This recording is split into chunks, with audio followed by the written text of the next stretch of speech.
Welcome to the Deep Dive, where we plunge into your shared sources to extract the most important nuggets of knowledge and insight. Today, we're diving into the fascinating world of persuasion, drawing from excerpts of Writing to Persuade, How to Bring People Over to Your Side. Yeah, and this deep dive, it isn't just about, writing the perfect op-ed, though you'll definitely get tips for that. It's really about understanding the core psychology of human connection. The author who actually oversaw the New York Times op-ed section was just immersed in arguments and ideas. Wow, reading hundreds of submissions a week. Exactly, hundreds. And they saw firsthand what works and what doesn't. They learned that changing minds is, well, it's tough, no doubt about it. But there are fundamental techniques that seriously increase your odds of success, not just in writing, but, in life. Okay, so what's the mission for you listening? Today, we want to equip you with practical strategies, some surprising insights maybe, to help you get your point across effectively, whether that's a paper, an important email, maybe a negotiation, or even just, a tricky conversation. By the end, you'll have a shortcut to being well-informed on this critical skill. We'll pull out memorable details, maybe a bit of humor, all from the sources you shared. Okay, let's unpack this. The first hurdle, and it can be really frustrating, is just, we believe what we believe. Sounds simple, right? But it's why changing minds is so hard. It really is. The book hammers this home. We all cling to our opinions and, we think we have good reasons for them. Think about politics. You tell someone something bad about their candidate. And they dig in deeper. Exactly. They might actually get more supportive. It feels backwards, but we're all kind of wired that way, even if we don't see it in ourselves. And here's where it gets really, really interesting. Facts. Just plain facts. They often aren't the magic bullet we hope they are. The author points out we tend to hear what we want to hear. And anything we don't want to hear, well, that's easily labeled fake news. We filter information, maybe unconsciously. Which brings to a big question. Why does false information spread so easily? Sometimes way faster than the truth. There was this MIT study, found false news on Twitter travels about 6 times faster than true news, across all topics. 6 times? Why? Seems like people just find it more interesting, more novel. The source gives that really chilling example. Pizzagate. This guy drove hours to a pizza place with an assault rifle, all based on completely debunked online junk. It's scary. So there's something deeper going on in our brains then. Yeah, our actual biology plays a role. The more you hear something, the more likely you are to think it's true. Doesn't matter if it's accurate or not. George Lakoff, the linguist from Berkeley, explains it well. Repetition activates neural structures. It makes ideas, even things like Crooked Hillary, really hard to disconnect from the person, even when you show evidence. Wow. And if you connect that to the bigger picture, it suggests even highly educated people aren't necessarily better at letting facts change their minds if those facts challenge what they already believe. Our brains are basically defense attorneys for our existing beliefs. Psychologists call it confirmation bias. So we actively look for stuff that proves us right. Pretty much. Right. We seek out info that confirms our views, which just makes our opinions stronger. So the key takeaway for you listening is probably this. Just throwing more data at someone who's dug in, it likely won't work. It might even backfire. You need a different approach, not just more facts. Okay, so it feels like we're up against some pretty fundamental human wiring here. If just presenting facts often falls flat, where does the source say we should even start? What's step 1? The book is really clear on this, and it's maybe simpler than you'd think. Respect your audience. Learn to be empathetic. Empathetic. What does that actually look like in practice? Is it about feeling sorry for them or? Not really, no.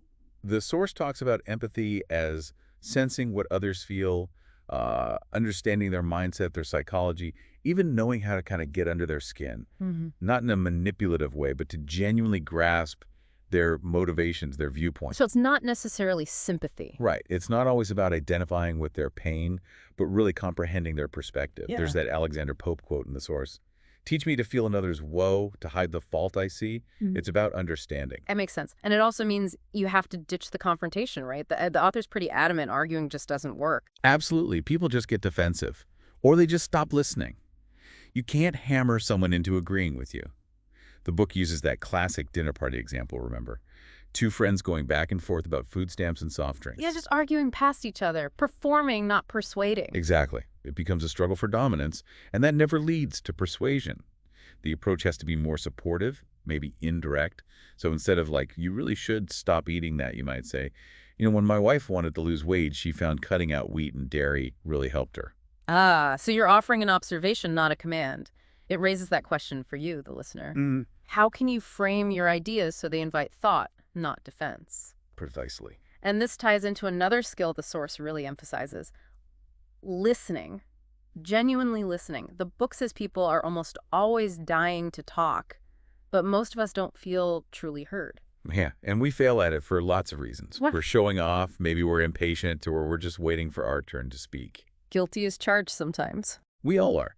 But the source gives some good practical tips. Like, don't shake your head when someone's talking. Don't express negativity physically. Don't jump in with advice unless they ask. Don't cut them off. And put the phone away.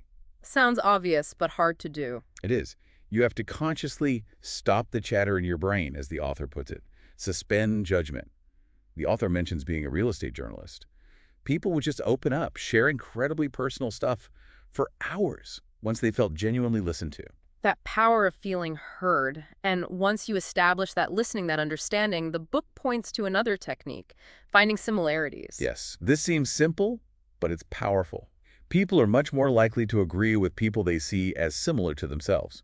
Likable people are just more persuasive. It's a known thing. And there's actual brain science behind this. Yeah, pretty cool stuff. A study from UCLA and Dartmouth found friends actually have similar neural responses to things like video clips. Researchers could literally predict who was friends with whom just by looking at their brain activity patterns. Suggests a real neurological connection based on similarity. That's wild. So that small talk, finding out you both like dogs or grew up in the same area, Yeah. it's not just filler. Not at all. It's building a bridge. The source says, bring it up. Affirm those shared values. And hey, don't be afraid of a little flattery either. The book claims there's almost no limit to how much people like it, as long as it doesn't sound totally fake. Really? No limit. Well, within reason, obviously. But they mentioned a study in Hong Kong where people felt better about a store just because they got a generic flyer calling them fashionable and stylish. It works. Okay, so we've laid the groundwork: respect, empathy, listening, finding common ground. That builds the bridge. But then you need to actually send the message across that bridge, right? How do you craft something that truly lands, that moves someone? Right. And the book's advice here is pretty direct. Play on feelings. It argues feelings are crucial, often way more important than just logic or facts when it comes to changing minds. So it's about emotional connection. Yeah. You need to understand the mental and emotional state of your target audience to figure out the right dose of facts versus feeling. They use the travel writer Paul Theroux as an example. He wrote about companies leaving the American South, and it wasn't just data. His passion, his upset, is what made the piece powerful. That makes sense. And another surprising point the book makes is about our inherent optimism, even if we feel generally down about the world. We tend to underestimate bad things happening to us personally, like job loss or getting sick. We often just ignore bad news related to ourselves. So fear-based messages might not work as well as we think. Generally, no. Positive messages tend to land better. Scaring people, being constantly negative like some environmental campaigns have maybe done in the past, it can feel overwhelming, threatening. People shut down. They need solutions. Personal connection. You have to balance the threat, if there is one, with positive, actionable steps. Okay, positive framing, emotional connection. What else makes a message stick in this noisy world? Specificity and storytelling. The source says, endless words and images compete for our attention. You have to cut through. Add a new idea, make it relevant, make it feel urgent. And vividness helps, right? Absolutely. Make your point striking. Use a clever turn of phrase, a startling image.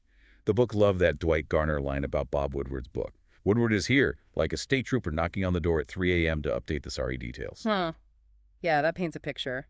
Instantly memorable. It does. It elevates it. And that ties right into storytelling. Yeah. We're wired for stories. They aren't a substitute for facts, no. But without a story, facts can be. Yeah. Dull, forgettable. The book mentions that old writing advice. Get your character up a tree, then get him down in 30 minutes. Simple structure, big impact. Exactly. Stories draw us in. And neuroscience shows listening to a story can actually synchronize the listener's brain with the teller's. It creates a shared experience, literally. Which might explain why comedians can be so influential sometimes. That's a great point the source makes. They are master storytellers. Think about Jimmy Kimmel talking about his son's heart condition. That wasn't a policy speech, it was a story. Personal, emotional. And it absolutely shifted the healthcare debate because it connected. Okay, one last point on crafting the message. Jargon. The book has some strong words about jargon. Oh, yeah. Especially in business. Calls Yeah. it drowning in jargon. Yeah. It just gets in the way of sounding human. Things like synergize, disrupt, drill down. Exactly. All those buzzwords. Often, jargon seems designed to make things confusing, whether it's finance or tech agreements. The advice is crystal clear. Simplify. Simplify. Simplify. Just make sure you don't distort the meaning.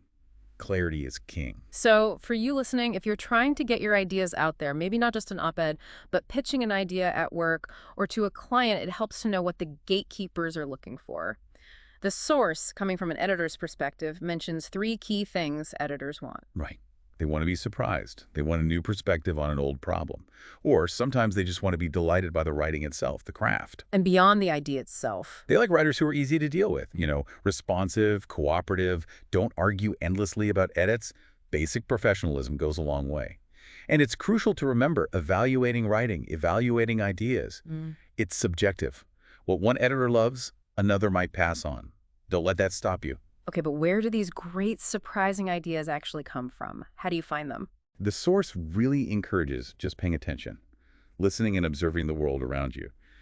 There's an anecdote about an editor getting a whole article idea about the messy truth of recycling, just from struggling to wash peanut butter out of a jar. Huh. From mundane frustration to insight. Exactly. Or the author discovering the grazing food trend, just by overhearing an executive mention it at a boring conference. The advice is really simple.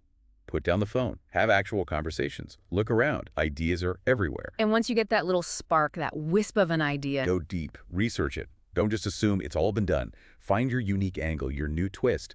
You need to understand what's already known, and then figure out how you can challenge it, add to it, or offer a fresh perspective. That's where the value is. And what about the ultimate goal? Actually changing someone's mind, their fundamental worldview. The source admits that's tricky. Yeah, it's really tough to pin down exactly what makes someone shift fundamentally.